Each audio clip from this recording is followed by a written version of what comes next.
Long ago, in the age of gods and monsters, one man fought not just a war but time, storms, beasts, and even himself just to return home. His name was Odysseus. This is the story of the Odyssey, one of the greatest adventures ever told. Odysseus, the clever king of Ithaca, had just helped the Greeks win the Trojan War. Thanks to his brilliant idea, the Trojan horse. With the war behind him, he set sail for home, for his queen, Penelope, and his young son, Telemachus. The ship cuts through the waves, a symbol of hope against the vast sea. 10 years had passed since the fall of Troy, but for Odysseus, the journey had just begun. Odysseus' ship ran aground on the sandy shore of a mysterious island, where sunlight filters through exotic plants. The people here lived in a dream, eating lotus flowers that made them forget who they were. Some of Odysseus' men greedily consumed the lotus flowers. Their eyes glazed over as tranquility took hold. Their purpose faded. They became listless under the lotus's spell. They wanted to stay here forever. But Odysseus wouldn't let them. Etched with worry, he shouted and reminded them who they were and where they belonged. He forcefully dragged the entranced men back to the ship, fighting the lotus's allure. Then came the island of the Cyclopes, giant, one-eyed monsters. A colossal cave yawned before them. Its dark entrance promised untold horrors. Inside the cave, Polyphemus trapped Odysseus and his men in darkness. Odysseus, faced grim, watched the horror unfold, plotting their desperate escape. He offered a barrel of strong wine, and when Polyphemus asked his name, he said, "Nobody." When the Cyclops passed out, they found a way to escape from the cave. Polyphemus howled in pain and shouted, "Nobody did something bad to me." So no one came to help. The ship sliced through the waves, pulling them away from the island. Safety felt near, yet danger lingered in the echoes of their recent ordeal. But as they sailed away, Odysseus made a mistake. Fueled by pride and defiance, he turns towards the receding shore and bellows, "I am Odysseus of Ithaca!" Polyphemus, furious, called to his father Poseidon, the god of the Cedo curse. His voice boomed across the tumultuous sea. "Poseidon, hear my curse. Let Odysseus suffer for his crimes." Next, Odysseus and his men arrived at the Island of Aeolus, the god of the winds. On the shore, Odysseus walked towards Aeolus, gazing at the god of the winds. As a gift, Aeolus gave him a bag filled with every wind to help him sail home. Ithaca was in sight. Home was so close. Under the torchlight, Odysseus' crew have exchanged uneasy glances, their mounting suspicion leading them to untie the knot, unleashing a violent gust of wind. The winds roared out, and the ship was hurled back across the sea, so close, and yet so far. Adverse winds blew Odysseus' fleet to the land of Laestrygonians, a tribe of man-eating giants. 8-foot-tall Laestrygonians attacked the fleet. They killed many of Odysseus' men and destroyed nearly every ship. The survivors drifted to an island.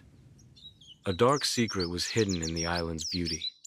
This was the island of Circe, a beautiful sorceress who turned men into pigs. But Odysseus, with help from the god Hermes, resisted her magic. He drew his sword, forcing Cersei to undo her dark magic, and freed his men.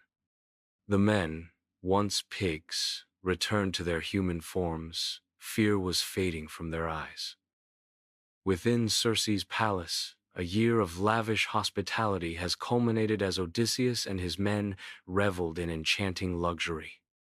But Odysseus remembered Ithaca. He always remembered. Amidst the exotic aromas and magical glow, Circe smiled knowingly, about to reveal the trials that await Odysseus. She imparted ancient wisdom, detailing the treacherous path to his beloved home, guiding him towards the perilous underworld. Adventurous journey continued, leaving Cersei behind. To find his way home, Odysseus had to visit a place no living man should go, Underworld. There, among the dead, he spoke to the ghost of the prophet Tiresias. Tiresias warned him, "Do not harm the sacred cattle of the sun god Helios. If you do, doom awaits you." On the way out from the underworld, Odysseus also saw the spirits of fallen friends and his mother, who had died from grief. Back at sea, more trials awaited. First, the Sirens, female human-like beings with alluring voices whose songs lured sailors to their deaths. Odysseus had his crew plug their ears with wax, but he had himself tied to the mast just to hear their song. Then came two terrors, the six-headed monster Scylla, and a deadly whirlpool, Charybdis. They sailed fast and hard. Some were lost, but the ship moved on. At last, they reached the Island of Helios, the god of the sun. Odysseus warned his crew. Don't touch the sacred cattle! However, on the slopes of the island, Odysseus's desperate men succumbed to hunger. The sacred cattle became a feast for their famished stomachs. Unaware, Odysseus was sleeping deeply as his men committed sacrilege. As they set sail for home again, furious Helios demanded revenge. Zeus struck their ship with lightning. The sea swallowed them all. Only Odysseus survived. He is swept ashore onto the white sands of Calypso's island, delivered by the gentle caress of the waves.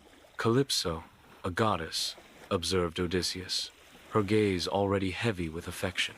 She fell in love with him. She promised him immortality, if he stayed. But Odysseus said no. Years chased each other. But Odysseus never forgot Ithaca, never gave up. He built a makeshift raft. Even after 7 years, he wanted only one thing, home. At last, the gods took pity. Calypso let him go. 20 years had passed. Odysseus, older and wiser, landed on the shores of his kingdom Ithaca. But all was not well. In his absence, greedy suitors had taken over his palace, trying to marry Penelope. Odysseus waited for the right moment. Disguised as a beggar, he approached Penelope on a crowded street of Ithaca. Penelope, knowing Odysseus's back, ever clever, held a contest. "Whoever can string the bow and shoot an arrow through 12 axe heads shall be my husband." One by one, the suitors failed. Then, Odysseus stepped forward. He strung the bow with ease. The arrow flew and passed through all the axes.